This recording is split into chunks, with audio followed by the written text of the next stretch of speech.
eyes, but they couldn't take his purpose. Samson stands chained in a Philistine prison, blind and broken, grinding grain like an animal. His enemies walk past and laugh. They mock the God he once served. They celebrate his downfall as proof their gods are stronger. But what they don't see is that his hair is growing back. And something else is growing too. Something deeper than muscle. Something he lost long before they ever gouged out his eyes. This is the man who once tore lions apart with his bare hands, who carried city gates on his shoulders, who made kings tremble and armies flee, the strongest man who ever lived. And just when it seemed his story was over, God was only beginning. Samson's greatest battle was never against the Philistines. It was against himself, against pride, against desire, against the quiet compromises that cost him everything. He thought strength meant power. He was wrong. This is the story of how he fell, how he lost everything that made him legendary, and how God met him in the ruins, how shame became glory, how surrender became the truest strength of all. Samson was set apart for God from birth, a Nazarite with a divine calling. But his journey began long before he was born, in the darkness of a nation that had forgotten its God.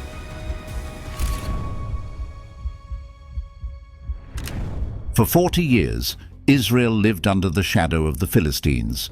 40 years of humiliation, 40 years of oppression, 40 years of watching their enemies grow stronger while they grew weaker.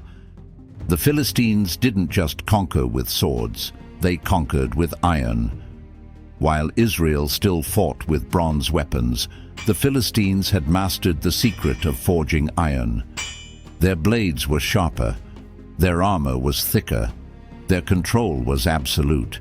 They didn't just dominate the land, they dominated the spirit of the people. Israel had fallen into the same cycle again. They turned away from God, they worshipped idols, they forgot the covenant. And when the consequences came, they cried out for help. But this time, God's answer came differently, quietly, intimately, in a small village in the tribe of Dan. There lived a man named Manoah and his wife. She was barren, unable to have children. In that culture, barrenness wasn't just a personal sorrow. It was seen as a sign of divine disfavor, a mark of shame. But God has always had a way of using what the world calls impossible. One day, an angel of the Lord appeared to Manoah's wife, face to face, undeniably real. He told her, "You will conceive and give birth to a son. No razor may be used on his head, because the boy is to be a Nazarite, dedicated to God from the womb. He will take the lead in delivering Israel from the hands of the Philistines." As written in Judges chapter 13, when Manoah offered a sacrifice, the angel ascended in the flame. The couple fell to the ground, trembling, not in fear, but in awe. They had just witnessed the impossible, and soon, from a barren womb, God would begin his rescue. The child's name would be Samson, little son, a flicker of light in a nation drowning in darkness. Samson was born under a vow that would define his entire life.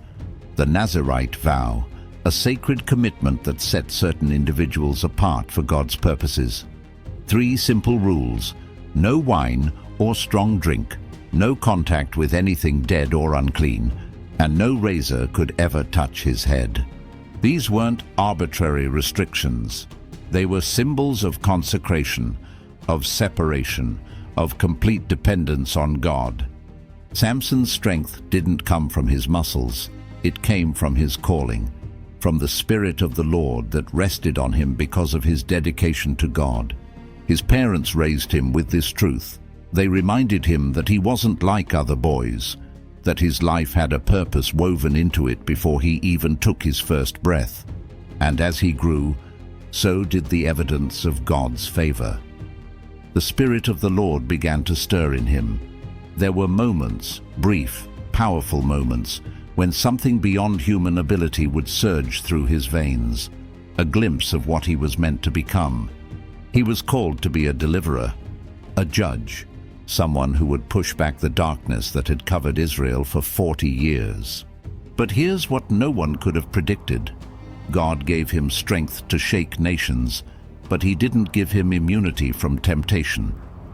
Samson had the power to tear apart lions, but he couldn't always control his own desires. He could break chains with his hands, but he struggled to break the chains around his heart. From the very beginning, there was a tension in his life, a battle between the divine calling on his shoulders and the human weaknesses that lived in his chest. And it was in that tension, between who he was meant to be and who he often chose to be, that his story would unfold. A story of extraordinary power and devastating compromise. The first crack in Samson's armor didn't come from an enemy's sword. It came from his own heart. One day, Samson traveled to Timnah, a Philistine town, and there he saw a woman, a Philistine woman, and he wanted her. He went back to his parents and said, "Get her for me as my wife." His parents were devastated. "Isn't there a woman among our own people?" they pleaded. "Do you have to marry a Philistine?" But Samson insisted, "Get her for me. She's the one I want." It wasn't love, it was desire. And desire, when left unchecked, has a way of rewriting our priorities. Some moments can be I'll intense, forever hold your peace. but these are moments that are just pure hits. Priorities. On the road to Timnah, something happened that should have been a warning. A young lion came roaring toward him, and in that moment, the Spirit of the Lord came powerfully upon Samson. He tore the lion apart with his bare hands as easily as someone might tear a piece of cloth. It was a demonstration of divine strength, a reminder of who he was and what he carried. But later, when Samson passed by that same spot, he saw something strange. Inside the carcass of the lion, bees had made a hive, and there was honey. He reached in, took the honey, ate it, even gave some to his parents. It seems small, doesn't it? Just honey, just a little sweetness from something dead. But it wasn't small. It was a violation of his vow, contact with a dead body, forbidden for a Nazirite. And he didn't just break the vow, he hid it. He didn't tell his parents where the honey came from. This is how great downfalls begin. Quietly, in the shadows of small compromises, we convince ourselves don't matter. Samson tasted the sweetness, and he convinced himself the cost was worth it. But compromises have a way of growing, of demanding more, of leading us further than we ever intended to go. And Samson's journey into compromise had only just begun. Samson's wedding feast lasted 7 days, as was the custom. And during that celebration, his pride began to show itself in ways that would cost him dearly. 30 Philistine men were assigned to be his companions during the feast. And Samson, confident in his secret strength, decided to make a wager. He crafted a riddle based on his encounter with the lion. Out of the eater, something to eat. Out of the strong, something sweet. The bet was high. If they could solve it within 7 days, Samson would give them 30 linen garments and 30 sets of clothes. If they couldn't, they would owe him the same.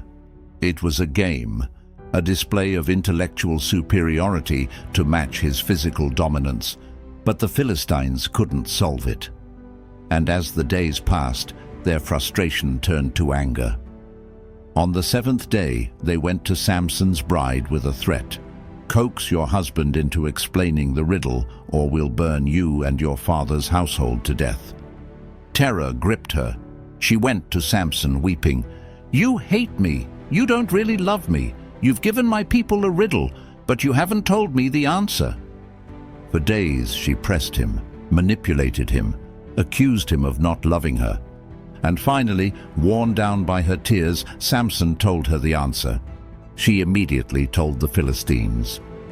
On the seventh day, just before sunset, the men came to Samson with the answer, "What is sweeter than honey? What is stronger than a lion?" Samson knew instantly what had happened. Betrayal burned in his chest. "If you had not plowed with my heifer," he said bitterly, "you would not have solved my riddle." The Spirit of the Lord came upon him in fury. He went to Ashkelon, struck down 30 of their men, took their belongings, and gave the garments to those who had solved the riddle. Then he stormed away, leaving his bride behind. Pride blinds us long before the enemy ever can. And Samson's pride had just opened a door to devastation.